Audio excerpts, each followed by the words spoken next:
আজ তো একাদশী, তাই জন্য আমরা সবাই আবার মঙ্গলবার আমরা সবাই নিরামিষ খাবো। একাদশী আমার ছেলে পালন করে। আমি পরে ভিডিও লাস্টে বলবো যে কেন ও একাদশী পালন করছে, কতদিন করছে। তো চা জলখাবার আমরা খেয়েছি সকালে। এরপরে সিদ্ধ ভাত করব, তার সঙ্গে একটু ভাজা আলু সিদ্ধ। কার কার পছন্দ সিদ্ধ ভাত অবশ্যই কমেন্টে জানাবেন। তো ছেলে যেহেতু ভাত খাবে না, তো ওর জন্য একটু ডালিয়া আর খিচুড়ি সবজি দিয়ে করেছিলাম, আর একটু আলু ভাজা। আর আমার ছেলে সবচেয়ে ভালোবাসে পাঁপড় খেতে, ওকে আর কিছু দিতে হবে না, শুধু পাঁপড় আর ডাল দিলেই ওর খাওয়া কমপ্লিট।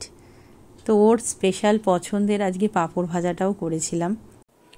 কেন একাদশী করছে, কারণ ওর এবছর পৈতা হয়েছে, তাই ওকে 1 বছর একাদশী পালন করতে হবে।